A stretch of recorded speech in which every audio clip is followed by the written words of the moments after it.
সরকারের আশ্বাসে চিকিৎসকদের complete shutdown ২৪ ঘন্টার জন্য স্থগিত। জরুরি সেবাও বন্ধ থাকায় দিনভর দুর্গতির শিকার রোগীরা। যত ষড়যন্ত্রই হোক গণতন্ত্র প্রতিষ্ঠার চ্যালেঞ্জে এগিয়ে যাবে বিএনপি, বলেছেন মির্জা ফখরুল। দলের প্রতিষ্ঠা বার্ষিকীতে জিয়ার মাজারের শ্রদ্ধা। আদালত বললে শেখ হাসিনাকে ফেরত চাওয়া হবে, জানালেন পররাষ্ট্র উপদেষ্টা। ইঙ্গিত দিলেন চুক্তি অনুযায়ী ফেরত দেয়া উচিত ভারতের। জাতিসংঘের নীতি মেনে গঠন হচ্ছে পুলিশ সংস্কার কমিশন। আদালতে আসামি হেনস্থা কাম্য নয়, জানিয়েছেন উপদেষ্টা সৈয়দা রিজওয়ানা।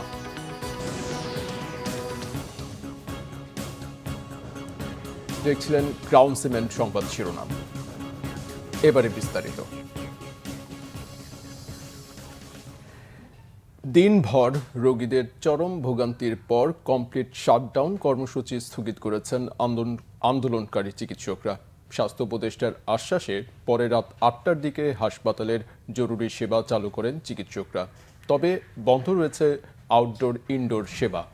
অবহেলায় রোগীর মৃত্যুর অভিযোগে ঢাকা মেডিকেলের ডাক্তারদের মারধরের প্রতিবাদে চিকিৎসকরা কমপ্লিট শাটডাউনের ঘোষণা দিয়েছিল। রিপোর্ট করছেন এস.এম. ফয়েজ। স্বাস্থ্য উপদেষ্টা নুরুজ্জাহান বেগমের আশ্বাসে কর্মবিরতি স্থগিত করে কাজে যোগ দিয়েছেন ঢাকা মেডিকেল কলেজ হাসপাতালের চিকিৎসকেরা। আন্দোলনকারী চিকিৎসকদের সঙ্গে বৈঠক করে হামলাকারীদের গ্রেফতার ও বিচার নিশ্চিত করার আশ্বাস দেন তিনি। তাদের সুরক্ষার জন্য আমাদের যা যা করণীয়, একটা তারা বলেছে তাদের ইমার্জেন্সিতে সুরক্ষা দিতে হবে, সেটা আমরা বলেছি আমরা সুরক্ষা দিব। বড় বড় হাসপাতালগুলো যেগুলো আছে 8টা হাসপাতাল, সেখানেও আমরা সুরক্ষা দিব।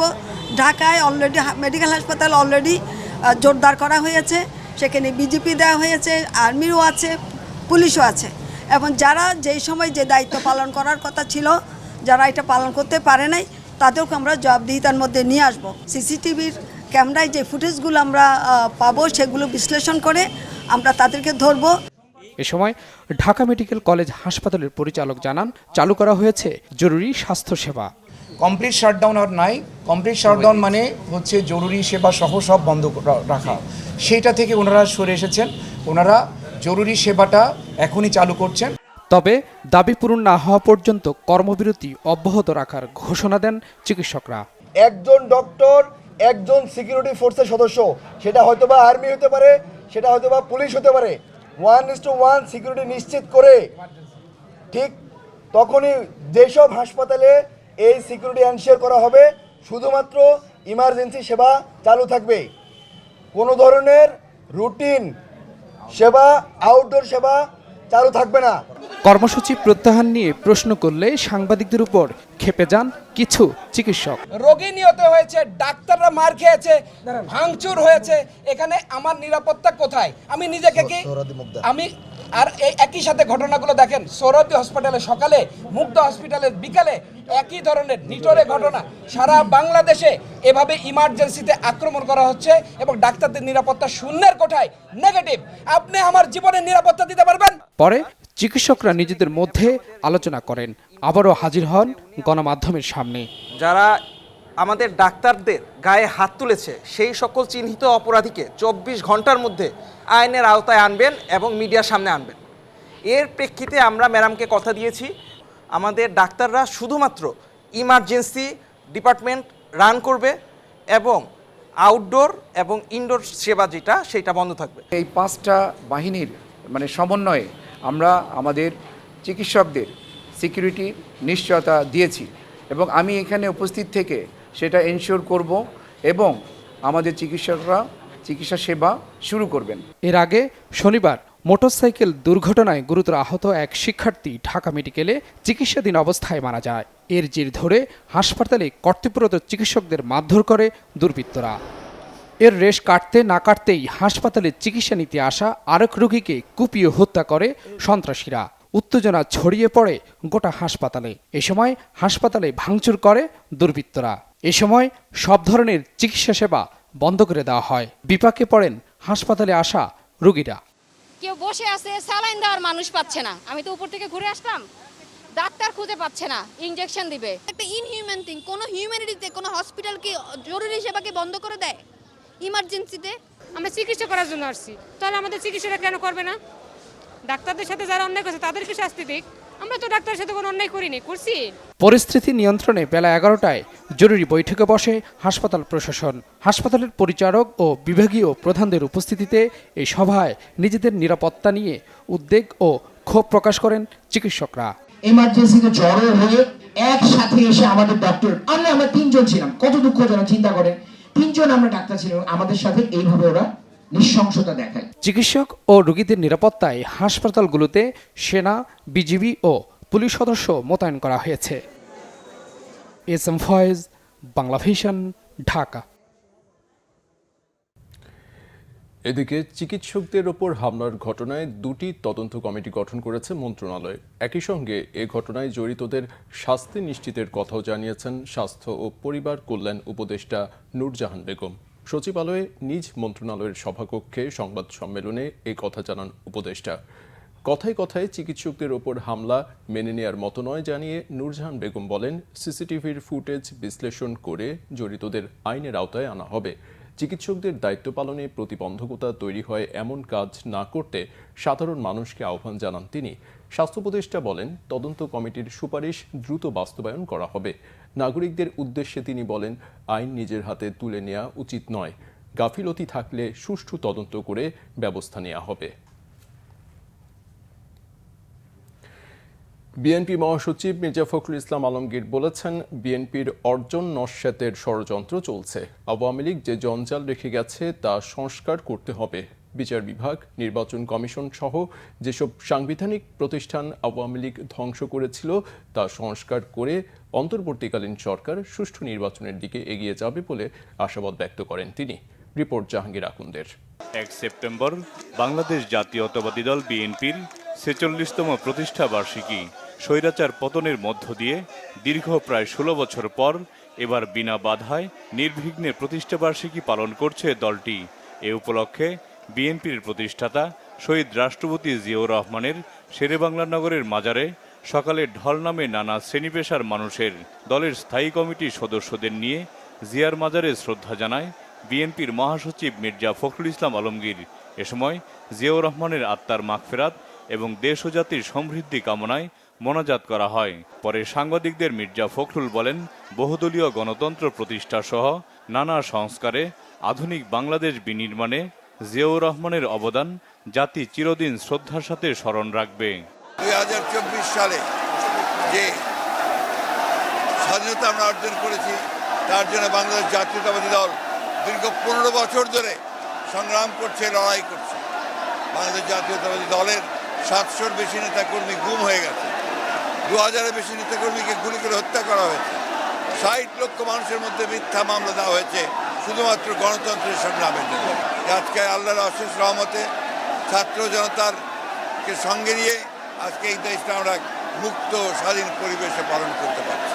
শপথ নিয়েছি এবং যে কোনো বাধাই আসুক সব চ্যালেঞ্জকে মোকাবেলা করে বাংলাদেশে গণতন্ত্র সুপ্রতিষ্ঠা করা। এরপর শহীদ রাষ্ট্রপতি জিয়াউর রহমানের মাজারে শ্রদ্ধা জানায় বিএনপির বিভিন্ন অঙ্গ ও সহযোগী সংগঠন সহ নানা শ্রেণী পেশার মানুষ। এদিকে দলের প্রতিষ্ঠা বার্ষিকী উপলক্ষে নয়াপল্টনের কেন্দ্রীয় কার্যালয়ে মিলাদ ও দোয়া মাহফিল করে বিএনপি। এতে দলের মহাসচিব মির্জা ফখরুল ইসলাম আলমগীর বলেন, 46 বছর পরও বিএনপি সুসংগঠিত। নতুন বাংলাদেশ গড়ে তুলতে সবাইকে ঐক্যবদ্ধ থাকার আহ্বান জানান তিনি। চক্রান্ত এখন শেষ হয়নি, চক্রান্ত চলছে। বাংলাদেশ জাতীয়তাবাদী দলকে বিভিন্নভাবে আখ্যায়িত করে বাংলাদেশ জাতীয়তাবাদী যে কৃতিত্ব, সেই কৃতিত্বকে নস্যাৎ করার চেষ্টা চলছে। যে জঞ্জাল আওয়ামী লীগ দিয়ে গেছে সেই জঞ্জালগুলোকে কিছুদিন সাফ করতে হবে, সময় লাগবে। আমরা বিশ্বাস করি যে এই সরকার অতি দ্রুত সময়ের মধ্যে তারাই প্রতিষ্ঠানগুলোতে সংস্কার করে জনগণের কাঙ্ক্ষিত যে নির্বাচন, সেই নির্বাচন দিয়ে জনগণের ভোটে নির্বাচিত পার্লামেন্ট ও তার জন্য সরকার গঠন করতে সব রকম ভূমিকা তারা পালন করবেন। আজকের এই অবস্থা অনেকে মনে করেন যে এটা শুধুমাত্র 9 দিনের ফসল। অনেকে বলতে যাচ্ছে যে বিএনপি কোনো অবদানই নাই। আরে ভাই, বিএনপি কি 17টা বছর রাস্তায় প্যারেড করছে খামাখাই? বিএনপির এত নেতা কর্মী খুন হয়েছে, এত নেতা কর্মী খুন হয়েছে, তার হিসাব আছে আমাদের কাছে। আমাদের কোনো অবদান নাই, অনেকে বলতে চান, কিন্তু আমরা বলতে চাই এই আন্দোলনে ছাত্র জনতার আন্দোলন, এখানে ছাত্রদের পাশে যেই জনতা ছিল সেই জনতা হলো বিএনপির একটা অংশ, তার সঙ্গে ছিল। বেগম খালেদা জিয়ার রোগ মুক্তি এবং ছাত্র জনতার আন্দোলনের শহীদদের আত্মার মাগফিরাত কামনায় দোয়া ও মোনাজাত করা হয়। জাহাঙ্গীর আকন্দ, বাংলা ভিশন, ঢাকা। বিএনপির ভারপ্রাপ্ত চেয়ারম্যান তারেক রহমান বলেছেন, বৈষম্যহীন রাষ্ট্র গঠনে সংস্কারের কোনো বিকল্প নেই। বিএনপিও এ সংস্কার চায় বলে তিনি জানান। দলের প্রতিষ্ঠাবার্ষিকী উপলক্ষে এক ভিডিও বার্তায় এ কথা বলেন তারেক রহমান।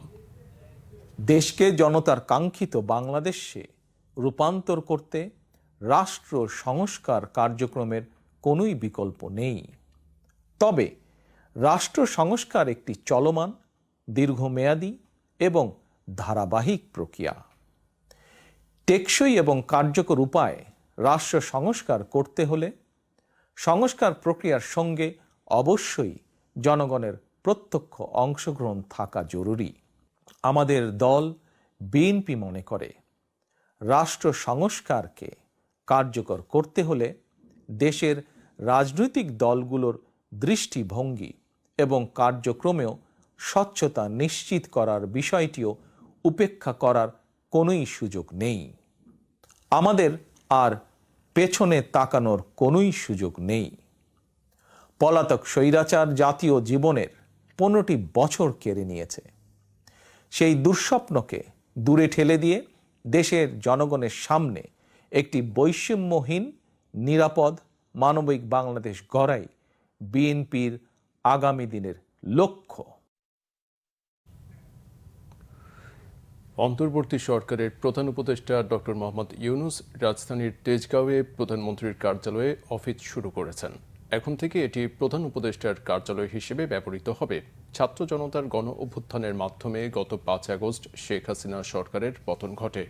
এরপর 8 আগস্ট শান্তিতে নোবেলজয়ী অর্থনীতিবিদ ডক্টর ইউনূসের নেতৃত্বে অন্তর্বর্তী সরকার দায়িত্ব গ্রহণ করে। সে সময় থেকে প্রধান উপদেষ্টা রাষ্ট্রীয় অতিথি ভবন যমুনায় অফিস করছিলেন। শেখ হাসিনার দেশ ত্যাগের দিন গণভবন সহ সাবেক প্রধানমন্ত্রীর কার্যালয়ে ভাঙচুর হয়। এতে স্থাপনাগুলো কাজের অনুপযোগী হয়ে পড়ে।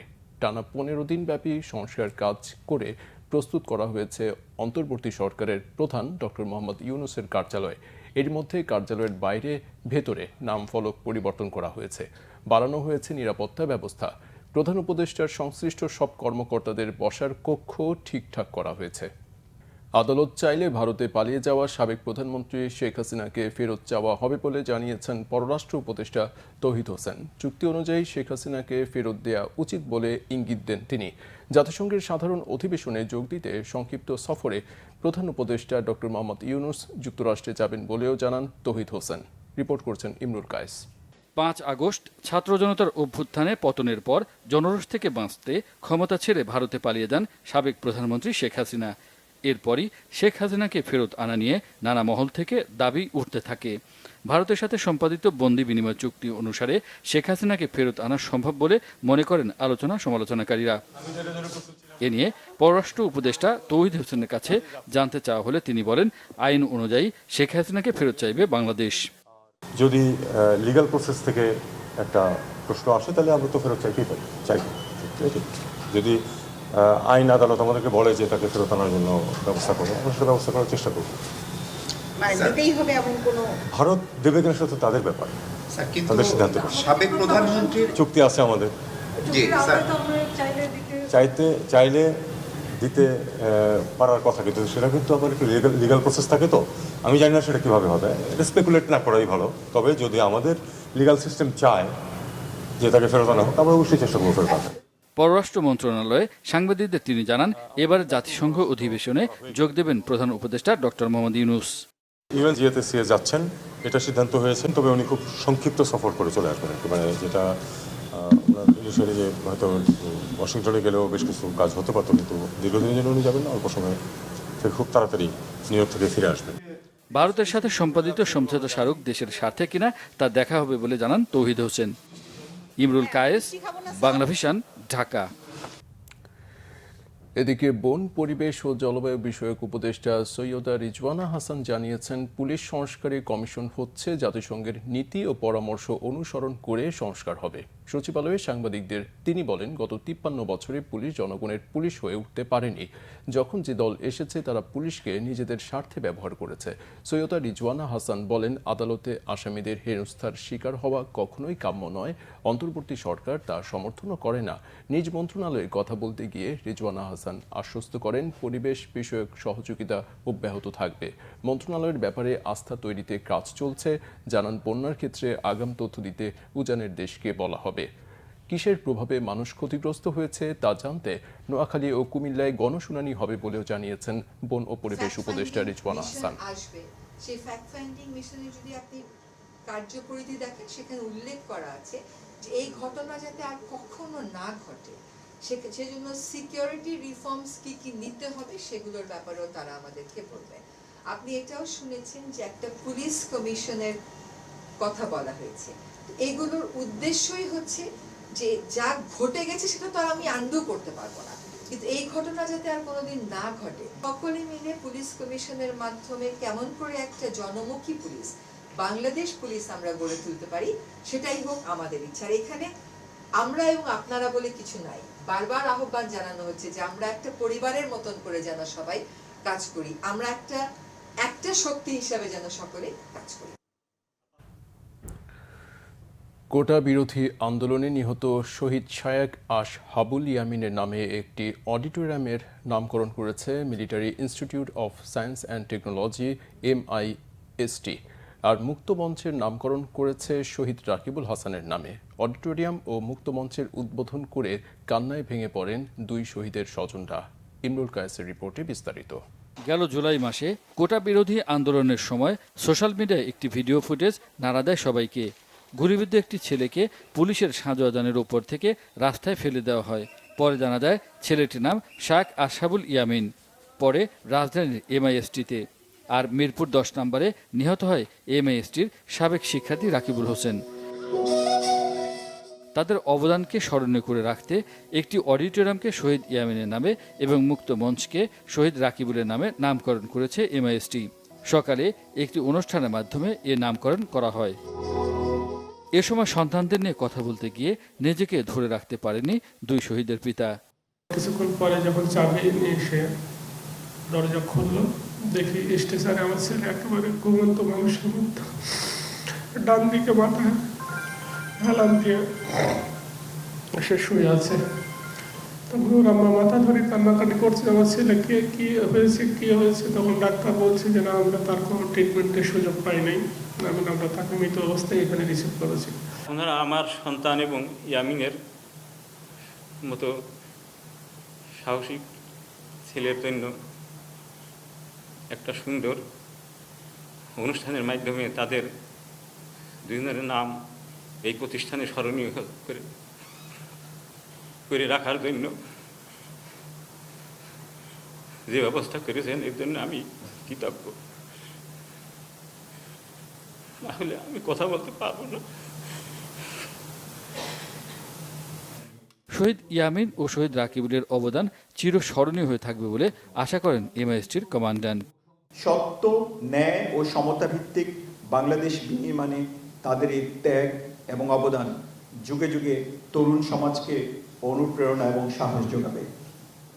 অন্যায়ের বিরুদ্ধে রুখে দাঁড়ানোর ক্ষেত্রে তাদের এই সাহসী আত্মত্যাগ বাংলাদেশ সহ বিশ্বের সকল তরুণ সমাজের জন্য একটা অনুকরণীয় আদর্শ হিসাবে থাকবে চিরকাল। পরে প্রতিষ্ঠানটির কেন্দ্রীয় পাঠাগারে শহীদ ইয়ামিন, শহীদ রাকিবুল কর্নার স্থাপন করা হয়। ইমরুল কায়েস, বাংলা ভিশন, ঢাকা। আওয়ামী লীগ নিষিদ্ধ ও দলটির নিবন্ধন বাতিল চেয়ে করা রিট খারিজ করে দিয়েছে হাইকোর্ট। উচ্চ আদালত বলেছে, সরকার সচেষ্ট রয়েছে, সব অপরাধের বিচার হবে। বিচারপতি AKM আসাদুজ্জামান ও বিচারপতি মোহাম্মদ মাহবুবুল ইসলামের হাইকোর্ট বেঞ্চে শুনানির সময় রিটটি সরাসরি খারিজ করে দেওয়া হয়। এর আগে 19 আগস্ট ছাত্র জনতাকে নির্বিচারে হত্যার দায়ে বাংলাদেশ আওয়ামী লীগকে নিষিদ্ধ নিবন্ধন বাতিল চেয়ে হাইকোর্টে একটি রিট করা হয়। মানবাধিকার সংগঠন সারদা সোসাইটির পক্ষে নির্বাহী পরিচালক আরিফুর রহমান মুরাদ ভূঁইয়া রিট দায়ের করেন। সংবাদ শেষ করব ক্রাউন সিমেন্ট শিরোনামগুলো আরেকবার জানিয়ে দিয়ে। সরকারের আশ্বাসে চিকিৎসকদের কমপ্লিট শাটডাউন 24 ঘন্টার জন্য স্থগিত, জরুরি সেবাও বন্ধ থাকায় দিনভর দুর্গতির শিকার রোগীরা। যত ষড়যন্ত্রই হোক গণতন্ত্র প্রতিষ্ঠার চ্যালেঞ্জে এগিয়ে যাবে বিএনপি, বলেছেন মির্জা ফখরুল। দলের প্রতিষ্ঠা বার্ষিকীতে জিয়ার মাজারের শ্রদ্ধা। আদালত বললে শেখ হাসিনাকে ফেরত চাওয়া হবে, জানালেন পররাষ্ট্র উপদেষ্টা। ইঙ্গিত দিলেন চুক্তি অনুযায়ী ফেরত দেওয়া উচিত ভারতের। জাতিসংঘের নীতি মেনে গঠন হচ্ছে পুলিশ সংস্কার কমিশন। আদালতে আসামি হেনস্থা কাম্য নয়, জানিয়েছেন উপদেষ্টা সৈয়দ রিজওয়ানা। এ ছিল এখনকার মতো। পরের সংবাদ সকাল 7:30টায়। এছাড়া বাংলা ভিশন সংবাদ ও সংবাদ সংশ্লিষ্ট অনুষ্ঠান দেখতে ভিজিট করুন www.bvnews24.com ও facebook.com/banglavisionnews এবং সাবস্ক্রাইব করুন youtube.com/banglavisionnews। এতক্ষণ সাথে থাকায় ধন্যবাদ।